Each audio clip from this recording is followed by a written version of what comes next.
আমার এক্সের মতো একটা ডাইনি বেরোয় আসে তাহলে আমার কি হবে? एक सेकंड।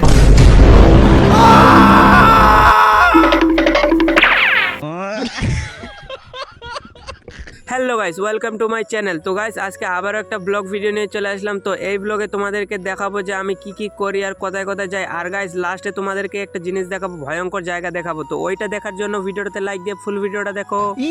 আর গাইস কয়েকদিন ধরে আমাদের এখানে অনেক বৃষ্টি হচ্ছে, ওই জন্য রাস্তায় কোনো মানুষ নাই, একদম শুনশান, আমি ছাড়া কেউ নাই। তো কি বলবো গাইস, একদম রাজা রাজা ফিল আসছে। রাজা না আমার বাল, 5 টাকা নাই পকেটে আর রাজা মারাইতে আছে। হ্যাঁ, যেটা সত্যি কথা ওটাই তো বললো।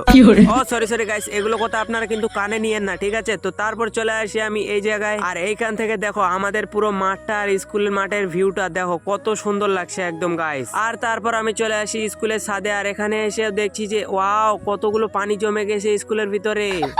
তারপর আর কি করবো গাইস, এই জায়গার ভিউটা দেখো কত সুন্দর লাগছে, আর পানি হয়েছে তো তাতে। আর সকাল টাইমে আমি আসছি এই জায়গায়, আর স্কুলের ছাদের থেকে ভিউটা অনেক সুন্দর দেখতে। এতটা বলছি অতটাও নয়, একটু বাড়াই বলছি না গাইস, আসলে এই জায়গাটা অনেক সুন্দর। তারপরে আমি চলে আসি, এখানে একটা নতুন বাথরুম হচ্ছে এইটার উপরে। এই দেখ তুই আছিস, তার মানে গাঁড় পিএজি চলবে। আর তারপর গাইস আমি যাচ্ছি এক জায়গায় ঘোরার জন্য, আর যেতে যেতে এখানে আমার কয়েকটা ফ্যান ফলোয়ারের সঙ্গে দেখা হয়ে গেল। ফ্যান ফলোয়ার, বাঁচতে চাইলে তাড়াতাড়ি পালা, না হলে ওরা যদি রেগে যায় তোর মাথা টাকলা করে দিবে। তারপরে গাইস আমি হয়ে গেলাম এখানে অনেক অপমান। তারপরে এই অপমানগুলো না সহ্য করতে পেরে আমার লেগে গেল খুব ক্ষুধা। তারপরে এই দোকানটা থেকে আমি কিছু খাবার নিয়ে নিলাম।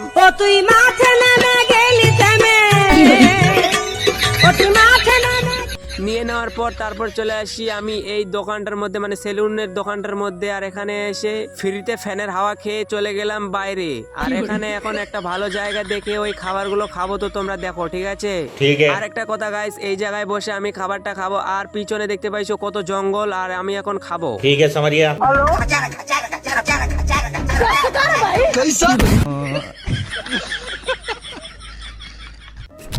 আর তারপর গাইস আমার খাওয়া হয়ে গেলে আমি দেখতে পেলাম এই জায়গায় একটা ভুতুড়ে বাড়ি না, মানে এটা হলো একটা বাগান। আর এই দিক দিয়ে যেতে যেতে আমার বুকটা পুরো একদম ধড়পড় করছিল।